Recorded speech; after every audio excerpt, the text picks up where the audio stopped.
Last time, Daniel Cross vanished from room 313 without ever leaving the hotel. Upside-down footprints, Morse code messages, a shadow that didn't belong to him. But what investigators discovered after the case was closed was far stranger than the disappearance itself. This is the rest of the story. For weeks, the hotel tried to pretend nothing happened. Room 313 stayed booked. Guests came and went, but then the tapping returned. It always started at exactly 3:12 a.m., and it was always the same pattern, a Morse code message that spelled out, "Don't let IT in," over and over, night after night, except on one particular night. The pattern changed. This time, it spelled out a new message. "Check the other side." Security was called immediately. Maintenance workers were brought in to open the wall panels, expecting to find faulty pipes or maybe even a hidden crawl space. They found nothing, just empty drywall.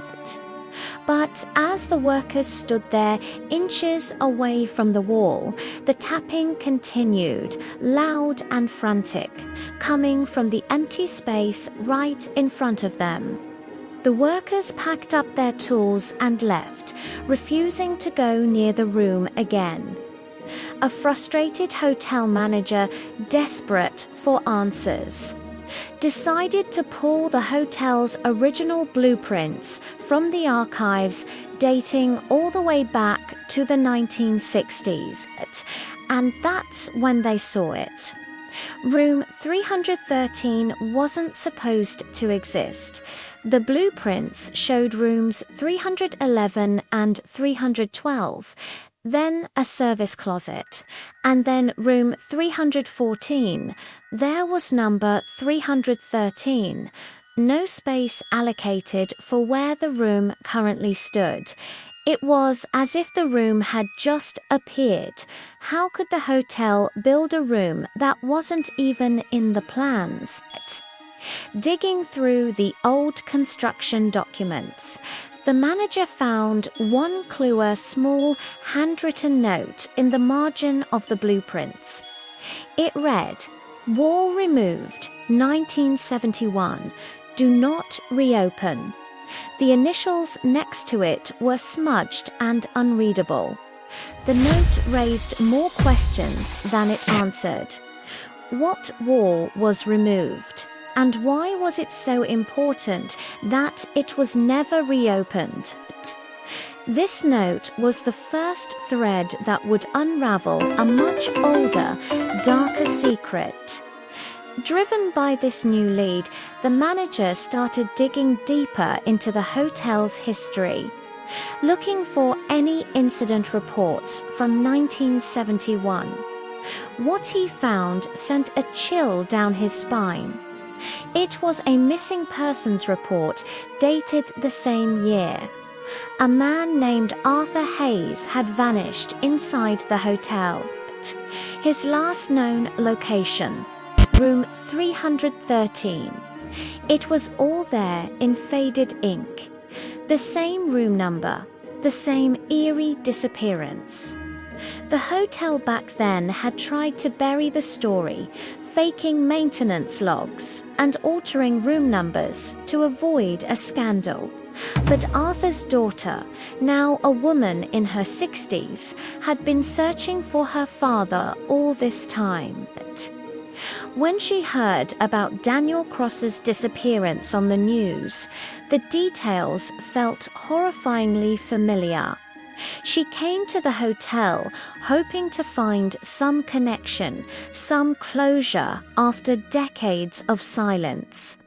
When a detective showed her a photo of the mirror from room 313, she froze. That's the same mirror she whispered, her voice trembling. He left a message on it, right before he vanished. She had never told anyone what the message said, not until now. According to Arthur's daughter, the message her father had scrawled on that mirror decades ago was simple, yet terrifying. I Thames through reflections. Investigators, now armed with this new information, decided to run every test imaginable on the mirror from Daniel's room. It seemed like normal glass. No hidden devices, no strange properties. It was just an ordinary mirror.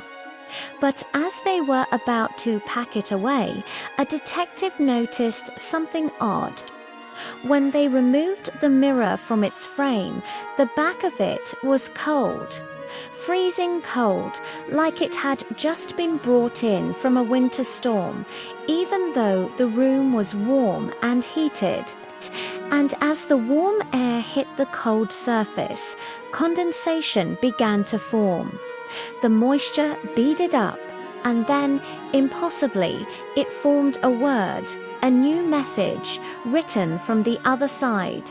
It said, "He's not alone." 3 nights later, the entire hotel was shaken awake by the piercing scream of the fire alarm.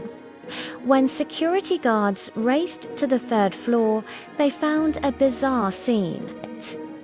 Every single guest room door was wide open, except for room 313. That door was shut tight. They forced it open, expecting to find the source of the alarm. Inside, the room was dark, silent, and empty. No, not empty.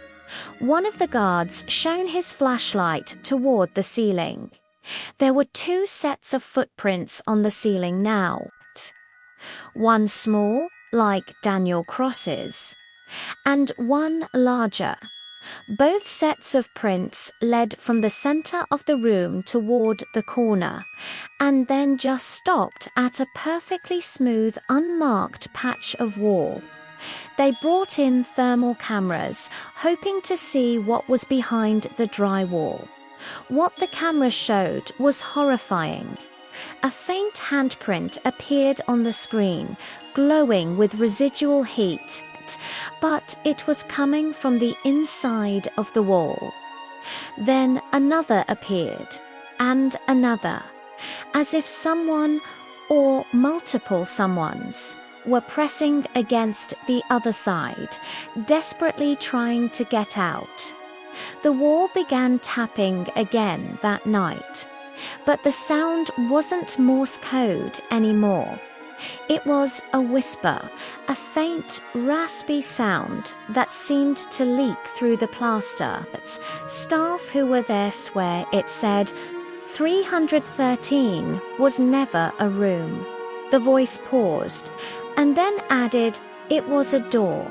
So what is room 313 a door to? Where did Daniel Cross and Arthur Hayes go? And why are there now 2 sets of footprints on the ceiling? Some paranormal investigators think the room is a gateway to another dimension. Skeptics claim it's a case of psychological mass hallucination amplified by the hotel's creepy history. And others believe that whatever is waiting behind that wall is patient. It's still waiting for its next visitor to check in. What do you think room 313 really is? Let me know your theories in the comments below. And if you enjoyed this story, be sure to subscribe for more mysteries. Thanks for watching.